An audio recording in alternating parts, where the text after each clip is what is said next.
اعوذ باللہ من الشیطان الرجیم بسم اللہ الرحمن الرحیم رب اشرح لی صدری ویسر لی امری واحلل عقدۃ من لسانی یفقہوا قولی رب زدنی علما رب زدنی علما رب زدنی علما۔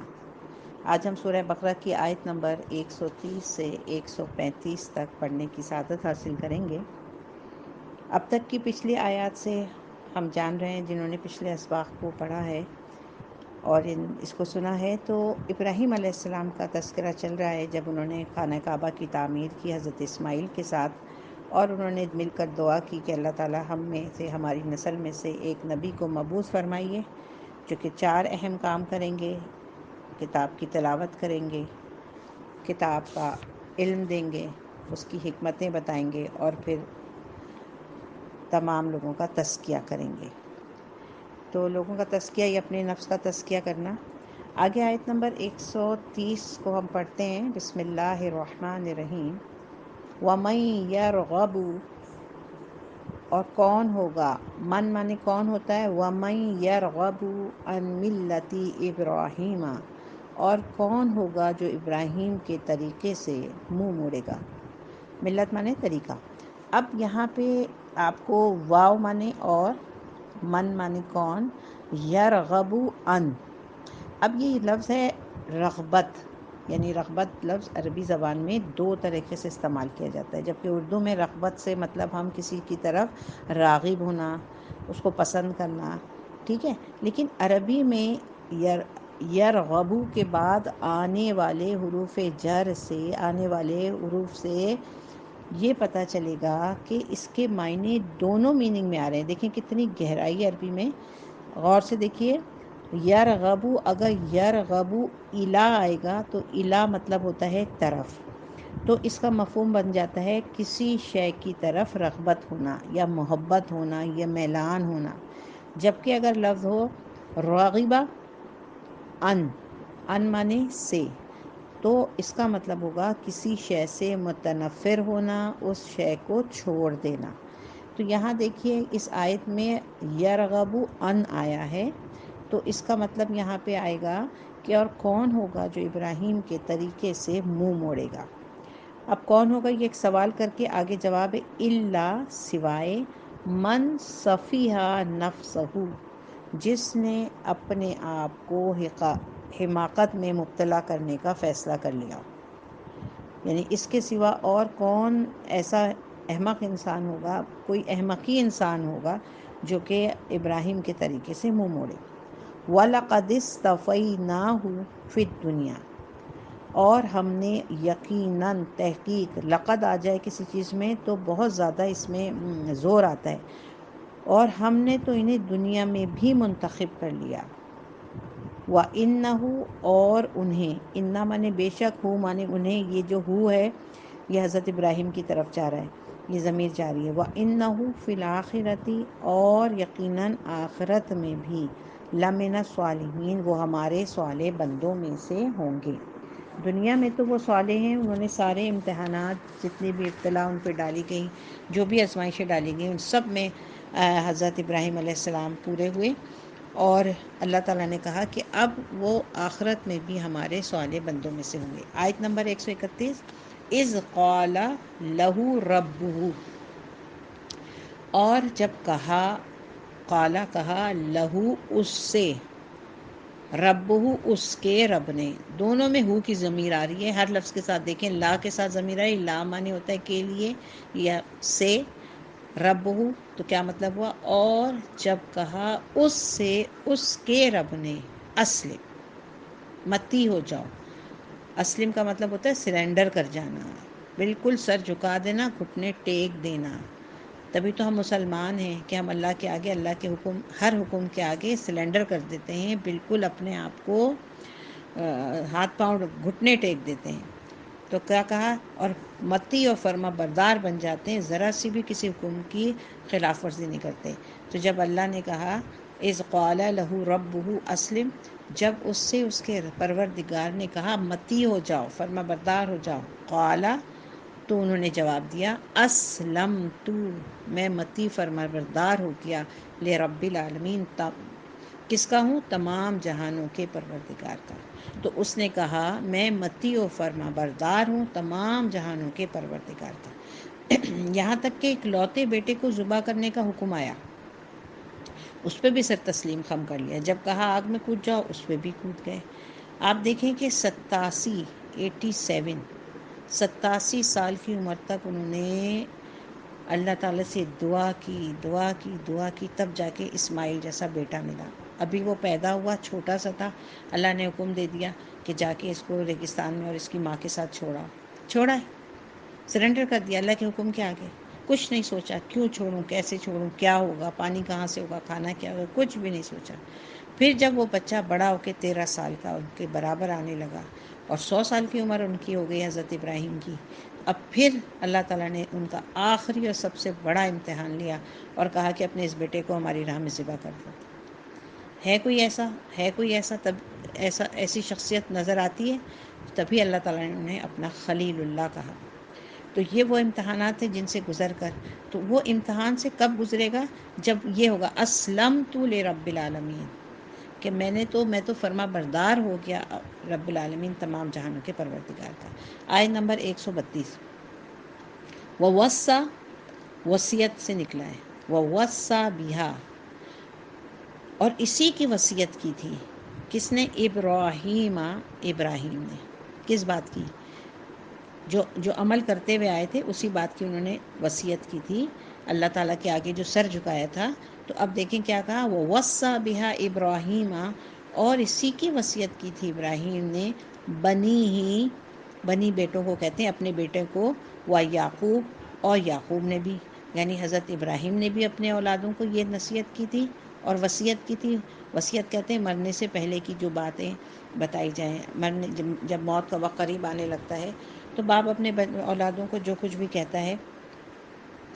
دیکھیں آج کل آج کے دور میں دیکھیں ہمارا دین کتنا سطحی سا ہے، ہمارا ایمان کیسا ہے کہ جب بھی کوئی انسان مرنے لگتا ہے تو اول تو وہ اپنے دنیا کی فکروں میں لگا رہتا ہے اور بچوں کو بلاتا ہے، اور بچوں کو بلا کے یہ کہتا ہے دیکھو میری فلانا چیز وہاں رکھی ہے، فلانا چیز وہاں رکھی ہے، یہ چیز ادھر ہے۔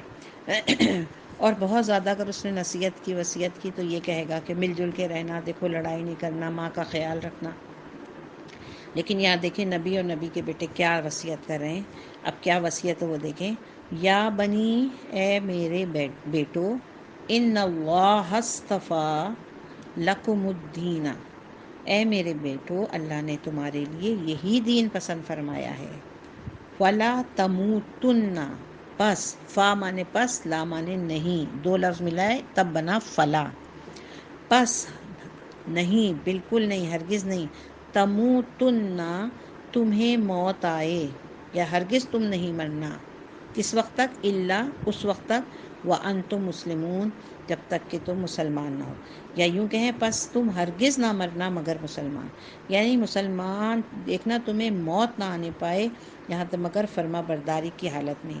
یہی بات سورہ آل عمران میں مسلمانوں سے خطاب کر کے فرمائی گئی، یا ایھا الذین آمنوا اتقوا اللہ حق تقاتہ ولا تموتن الا وانتم مسلمون، اے لوگوں جو ایمان لائے ہو اللہ کا تقوی اختیار کرو جیسا کہ اس کے تقوی کا حق ہے، اور تم کو موت نہ آئے مگر اس حال میں کہ تم مسلمان ہو۔ تو یہاں پہ دیکھیں کتنی سخت تنبیہ کر کے جو وصیت یہاں بیان کی گئی ہے حضرت ابراہیم کی اور حضرت یعقوب کی، کہ دیکھو تم اس وقت تک یہ نہ ہو کہ تمہیں موت آ جائے اور تم ایمان کی کیفیت میں نہیں ہو، بلکہ تمہیں موت آئے تو اس وقت تم ایمان کی حالت میں ہو۔ آیت نمبر 133، ام کنتم شہداء اذ حضر یعقوب الموت، کیا تم اس وقت موجود تھے جب آدم کی یعقوب پر موت؟ حضر مانے حاضر ہونا، آ جانا۔ تو اب یعقوب کی جب موت کا وقت، اب یہاں پہ یعقوب علیہ السلام کی موت کے وقت کو یاد کرایا جا رہا ہے، یعنی جب یعقوب علیہ السلام کی موت کا وقت آیا تو اس وقت حضرت یعقوب علیہ السلام ان کے سب بیٹے حضرت یوسف کے ذریعے مصر میں پہنچ چکے تھے، اور یہ سارا واقعہ سورہ یوسف میں آئے گا. تو حضرت یعقوب علیہ السلام بھی حضرت یوسف علیہ السلام کے ساتھ مصر میں تھے. اور آپ سب کو پتہ ہی ہوگا، یہ سارے واقعات معلوم ہوں گے اگر جنہوں نے سورہ یوسف پڑھی ہوئی ہے ترجمے سے، کہ حضرت یعقوب علیہ السلام کے 12 بیٹے تھے. تو ان کی جو رنجشیں تھیں حضرت یوسف علیہ السلام سے، بعد میں وہ سب ختم ہو گئیں اور یہ سب مصر میں آ کے رہنے لگے. تو جب موت کا وقت آیا حضرت یعقوب علیہ السلام کا، تو اب انہوں نے کیا نصیحت کی؟ اذ قال، جب کہا، لبنیہ، اپنے بیٹوں سے. اب کس طرح سے؟ اب دیکھیں یہاں وصیت کرنے کا یا نصیحت کرنے کا طریقہ دیکھیں کیا کہا. ما تعبدون من بعدی، اے میرے بیٹو تم میرے بعد کس کی عبادت کرو گے؟ ماں کس کی؟ تعبدون، تم عبادت کرو گے، من بعدی، میرے بعد. یعنی جب میں مر جاؤں گا تو تم اب کیا کس بات کی بات ہے؟ یہاں فکر نبی دیکھیں، نبی کی فکر کیا ہے؟ نبی کی فکر یہ ہے کہ جب ہم مر جائیں گے، جب میں مر جاؤں گا تو میرے بعد یہ لوگ کس کی عبادت کریں گے؟ ان کی آخرت کا کیا بنے گا؟ تو جو نیک اور صالح انسان ہوتا ہے، جو سچا مومن ہوتا ہے، اسے اپنی اولاد کی دنیا کی فکر نہیں ہوتی، بلکہ مرتے وقت بھی اپنی اولاد کی آخرت کی فکر ہوتی ہے.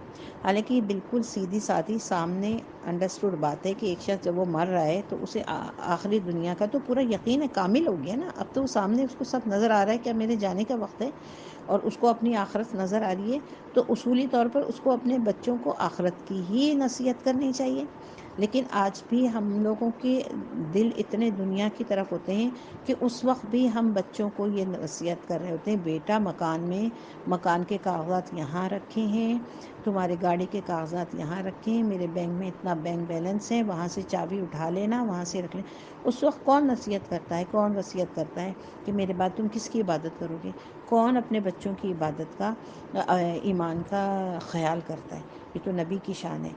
ہمیں بھی اپنے لیے یہ سوچنا چاہیے اور غور فکر کرنا چاہیے کہ ہم اپنے بچوں کو کس طرف لے کے جا رہے ہیں. قالو، تو کہا انہوں نے، نعبد، ہم عبادت کریں گے، الہ کا، آپ کے الہ کی، آپ کے معبود کی، و الہ آبائی کا، اور آپ کے آبا جو ہیں، آبا و اجداد کون؟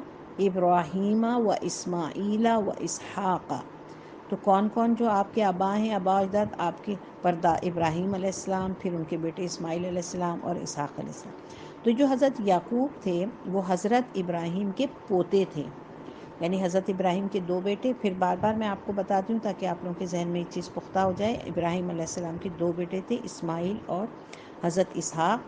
حضرت اسحاق کے بیٹے حضرت یعقوب تھے، اور اس نسل میں کم و بیش 1,00,000 سے اوپر جو انبیاء کرام جو ہیں اس نسل میں آئے ہیں.